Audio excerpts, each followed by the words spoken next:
اگر تم ایسے بھی جانا چاہتی ہو تو ٹھیک ہے۔ اس کا اشارہ اس کے ابائے کی طرف تھا۔ اچھا، وہ اس کے اس طرح کہنے پر خوشی سے پلٹ گئی تھی کیونکہ وہ اپنے اسی ڈریس میں باہر جانا چاہتی تھی۔ وہ بس اسے مسکراتا ہوا دیکھنا چاہتا تھا۔ وہ گاڑی کی چابی لیے آیا تھا کہ وہ بھی آ گئی تھی۔ وہ کیوں اتار دیا؟ یوشے نے اس کے ماتھے پر اشارہ کرتے پوچھا۔ کیا جھومر باہر پہن کر کون جاتا ہے؟ وہ اس کی بے وقوفی پر مسکرائی۔ نہ گھر میں پہن سکتے ہیں نہ باہر پہن سکتے ہیں، تو پھر پہننا کہاں ہے؟ یوشے نے الجھن زدہ لہجے میں پوچھا۔ فنکشنز میں پہنتے ہیں، نیمل نے اس کی تصحیح کرتے الجھن دور کی۔ اچھا، پر تم پر یہ اچھا لگ رہا تھا۔ اچھا لگ رہا تھا، نیمل نے تصدیقاً آنکھیں کھول کر اشتیاق سے پوچھا۔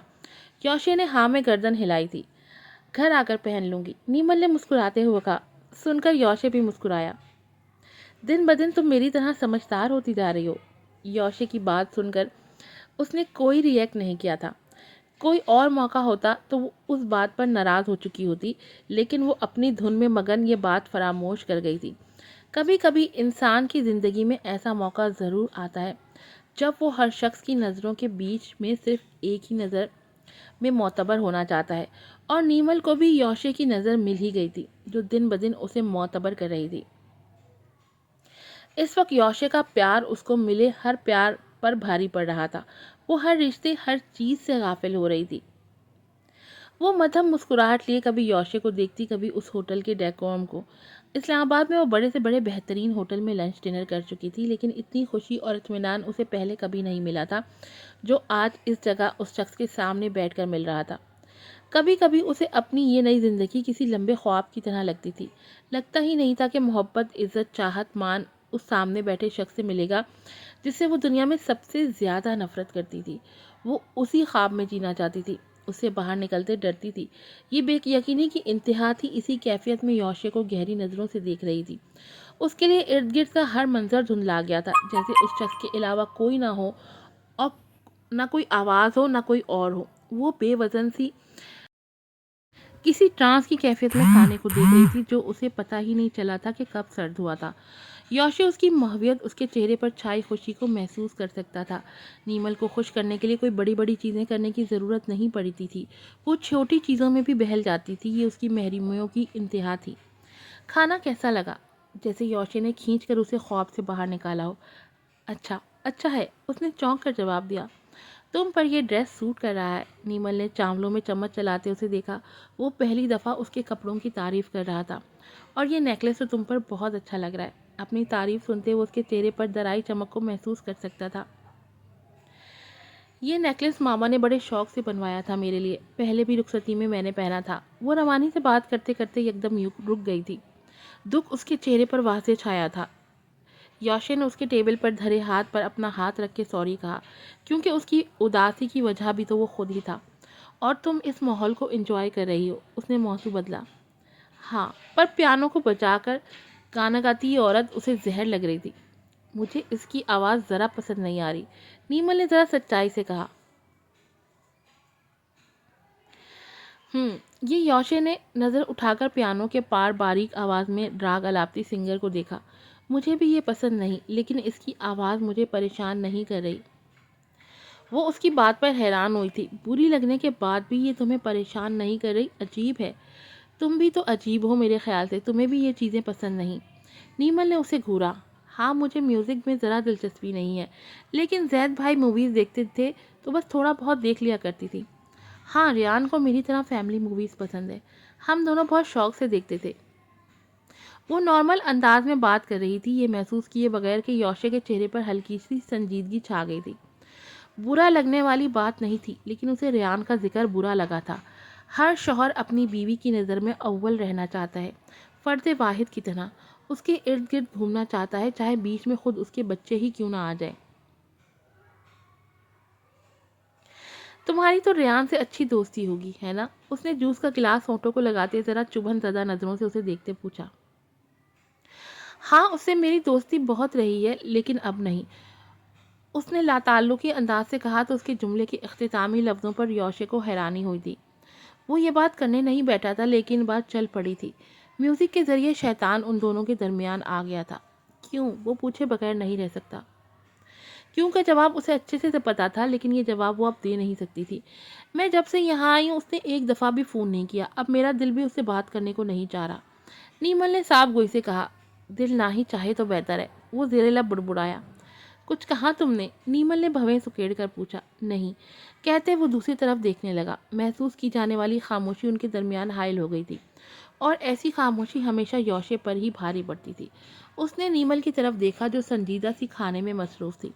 تمہیں سب سے زیادہ کون پسند ہے؟ وہ جواب جانتا تھا، پھر بھی پوچھنا ضروری تھا۔ وہ اس کے سوال پر ٹھٹکی تھی۔ مجھے دادا پسند ہے، اور ڈیڈ بہت پسند ہے، اور وہ اسے اکسا رہا تھا، شاید تیسرے درجے پر ہی وہ اسے رکھ لے۔ وہ دھیما سا مسکرایا تھا، اور وہ سوچنے لگی بس اس کے آگے کون ہوگا۔ وہ دھیما سا مسکرایا تھا، وہ جانتا تھا کہ کم از کم اچھے ہونے کا درجہ تو وہ اسے اس زندگی میں نہیں دینے والی تھی۔ نیمل نے نظر بھر کر اسے دیکھا، وہ اسے سنجیدہ لگا تھا۔ وہ کیا سننا چاہتا تھا وہ جانتی تھی، لیکن بتانا نہیں چاہتی تھی۔ تم مجھ سے ہر وقت یہ سوال کیوں پوچھتے رہتے ہو؟ اس لیے کہ شاید کسی روز میرے بارے میں تمہاری رائے بدل جائے۔ ویسے بھی کون ہے جو اپنے بارے میں اچھا نہیں سننا چاہتا؟ یوشے کو وہ ملاقات بھولی نہیں تھی جب نیمل نے اسے برا انسان قرار دیا تھا۔ کیا میرے کہنے سے تمہیں یقین آ جائے گا؟ وہ سوالیہ نظروں سے پوچھنے لگی۔ ڈھارس ملے گی، دل کو سکون ملے گا۔ وہ واقعی اپنی دلی کیفیت بیان کر رہا تھا۔ وہ خاموشی سے اسے دیکھتی رہی۔ کتنے سالوں سے یہی ڈھارس، یہی سکون تو وہ بھی حاصل کرنا چاہتی تھی، لیکن مقابل نے اسے تڑپایا بھی تھا، ترسایا بھی تھا۔ صبر کرو، کبھی تو اطمینان مل ہی جائے گا، وہ شرارتی آنکھیں لیے بولی۔ وہ بھی اسے ترسانا چاہتی تھی۔ یوشے نے غور سے اس کے گلابی ہونٹوں کو دیکھتے اس کی شرارت کو محسوس کیا تھا۔ میں صبر میں ہوں، اطمینان اور سکون کب کا مل چکا ہے، یوشے نے مسکراتے ہوئے جواب دی۔ تم سے اچھا سننے کی چاہ ہے، اور چاہ کبھی ختم نہیں ہوتی۔ یوشے کا موڈ خوشگوار ہو گیا تھا۔ وہ نیپکن کو ٹیبل پر رکھتا اٹھ گیا تھا۔ نیمل نے اس کی تقلید کی تھی۔ اگر میں پوچھوں کہ تمہیں کیا پسند ہے تو؟ وہ ٹھٹکا۔ تو پوچھو، تو بتاؤ پھر، نیمل نے چمکتی آنکھوں سے کہا جیسے وہ یہی سننا چاہتی ہو۔ یوشے گہری نظروں سے دیکھتا اس کے قریب ہوتے، دایاں ہاتھ اس کی کمر میں حمائل کرتے اسے اپنے قریب کر گیا تھا۔ وہ آنکھیں کھولے بری طرح گھبرائی تھی۔ تمہاری گہری نظریں۔ اس نے فوراً نظریں پھیر لی تھی۔ یوں گھبرایا وجود، شرم سے سرخ پڑتا چہرہ سمجھو میرے دل کو بے قابو کر دیتا ہے۔ نیمل کا دل تیزی سے دوڑ رہا تھا، وہ شرم سے سرخ سی پڑ رہی تھی۔ تمہارے ہونٹ، تمہارے بال، یہ جسم سے نکلنے والی خوشبو، اس خوبصورت گردن میں پہنا نیکلس، تمہارا اقرار، پھر انکار، تمہارا غصہ، تمہاری معصومیت، تمہاری ادائیں، سمجھو مجھے دیوانہ سا کر دیتی ہیں۔ وہ کیا کہہ رہا تھا؟ آج اتنے الفاظ اس کے پاس کہاں سے آ گئے تھے؟ وہ حیران تھی۔ اس کی اپنے چہرے پر طواف کرتی اس کی آنکھوں سے وہ مدہوش سی ہو رہی تھی۔ تمہیں کیسے بتاؤں کہ تم میرے لیے کیا ہو؟ ایک روشنی کی طرح ہو۔ یہ روشنی نہ ہوتی تو میں اندھیروں میں بھٹک کر اپنا وجود کھو چکا ہوتا۔ میرے وجود کو قائم رکھنے کا ذریعہ ہو تم۔ بہت بڑا احسان کر گئی ہو مجھ پر، اور یوشے ابراہیم تمہارا یہ احسان کبھی نہیں بھولے گا۔ وہ تعریف کر رہا تھا یا اعتراف کر رہا تھا، جو بھی تھا، وہ حقیقت میں اسے اپنی زندگی میں اس کا مقام بتا رہا تھا۔ وہ بے یقینی لیے بغور اسے دیکھ رہی تھی۔ اللہ، کیا یہ حقیقت ہے یا خواب ہے؟ کیا ہے یہ؟ کیا یہ وہی شخص ہے جو مجھ سے بات کرنا تو دور مجھے دیکھنا بھی پسند نہیں کرتا تھا، اور آج اتنی تعریف، ایسا اعتراف، اتنا مان؟ شدت جذبات سے آنسو اس کی آنکھوں کے کنارے کو بھگو گئے تھے۔ آخر مجھے یقین آ کیوں نہیں جاتا؟ تبھی تالیوں کی آواز سے اس کا سحر ٹوٹا تھا۔ اس نے چاروں طرف دیکھا، سب خوش ہو کر تالیاں بجا رہے تھے جیسے نئے جوڑے کی محبت کو سلامی دے رہے ہوں۔ اس نے یوشے کو دیکھا جو محبت پاش نظروں سے اسے ہی دیکھ رہا تھا۔ وہ دونوں ہی اپنے اپنے ماضی میں گھومتے ہوئے آگے بڑھ رہے تھے۔ چلیں، وہ اس کا ہاتھ تھامے باہر مین ہال میں لے آیا تھا۔ وہ بنا پروں کے اڑتی اس کے ساتھ ہی تھی۔ ہال میں مین ڈور کے پاس کچھ چھوٹے بچے پھول لے جانے والوں کو الوداع کر رہے تھے۔ شاید آج ان کے ہوٹل میں کچھ اسپیشل تھا، اس لیے ایک چھوٹے بچے نے انہیں بھی ٹیولپ فلاور کی ایک ٹہنی پکڑائی تھی۔ یوشے نے اس بچے کے گال کو جھک کر پیار سے چوما تھا۔ نیمل غور سے یوشے کے چہرے کی چمک اور خوشی کو محسوس کر رہی تھی۔ ایسی مسکراہٹ اس کے ہونٹوں پر اس وقت بھی تھی جب وہ سوزی کے بچے کو گود میں لیے اسے پیار کرتے ہوئے مسکرا رہا تھا۔ تمہیں بچے پسند ہیں؟ ہاں، بچے کسے پسند نہیں ہوتے؟ وہ آگے بڑھتے آرام سے بولا، پر نیمل کو اس کے جواب پر حیرانی ہوئی تھی۔ کب سے پسند کرنے لگی ہو؟ وہ پوچھے بنا نہ رہ سکی۔ وہ بری طرح ٹھٹکا، پل میں وہ گونگا ہو گیا تھا۔ بعض دفعہ یہ عورت اسے بولنے کے قابل نہیں چھوڑتی تھی۔ وہ نظر بچا کر سامنے دیکھ رہا تھا اور وہ اسے یقیناً وہ جواب کی منتظر تھی کہ کوئی تیسرا وجود ان کے قریب آ رہا تھا یا پھر درمیان میں آ رہا تھا۔ یوشے کی آنکھیں پھٹی تھی اس کے سنجیدہ سے تاثر پر۔ نیمل کی بھویں سکڑی تھی، تبھی اس نے بھی اس کی نظروں کے تعاقب میں سامنے دیکھا تھا۔ اس کی آنکھیں بھی معمول سے زیادہ کھلی تھیں، چہرہ تن سا گیا تھا۔ ہائے، وہ تقریباً ان دونوں کے منہ پر آ کر بولی۔ وہ یکدم ہوش میں آئے تھے۔ چلو، یوشے نے نیمل کا ہاتھ پکڑتے کہا تھا۔ اتنی جلدی بھی کیا ہے؟ اتنے سالوں بعد تمہاری وائف سے ملی ہوں، ذرا حال چال تو پوچھ لوں۔ وہ بری طرح گلے پڑ رہی تھی۔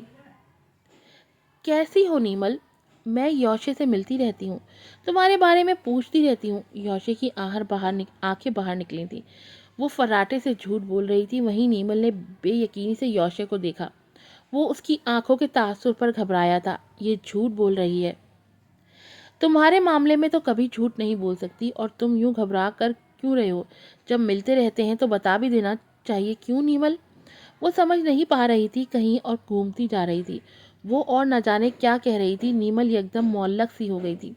جہاں اسے لیزیانا کے ہونٹ ہلتے ہوئے نظر آ رہے تھے، پر آواز، آپ نے کبھی اپنا حق وصول کرنے کی کوشش کی ہے؟ کبھی اپنا حق استعمال کیا ہے؟ پیار سے یا غصے سے اپنے آپ کو منوانا چاہیے تھا۔ اسے دادا کی باتیں یاد آ رہی تھی۔ اپنا آپ منوانے کے لیے صلاحیت ہونی چاہیے۔ ہے آپ میں صلاحیت؟ وہ سختی سے مٹھیاں بھیج گئی تھی۔ یوشے اسے وہاں سے لے جانا چاہتا تھا، پر اس کے پاؤں جم سے گئے تھے۔ ایک اشتعال تھا جو اس کے اندر آیا تھا، خون کا دباؤ بڑھ کر چہرے تک آیا تھا۔ تبھی اس نے کھینچ کر ایک زناٹے دار تھپڑ لیزیانا کے منہ پر مارا تو وہ غصے سے نیمل کو دیکھنے لگی۔ وہیں یوشے بھی حق دک رہ گیا تھا۔ وہاں موجود لوگ بھی لمحے بھر کے لیے ساکت سے ہو گئے تھے۔ اور جی، لیزیانا کو تو مل گیا ہے اس کا سبق نیمل کے ہاتھوں۔ اب آپ لوگ بھی کچھ سبق سیکھ لیں اور جلدی جلدی میری ایپیسوڈ کو لائک کریں، شیئر کریں اور اچھے ریویوز بھی دیں۔ پھر ملوں گی آپ سے ایک نئی ایپیسوڈ کے ساتھ۔ السلام علیکم۔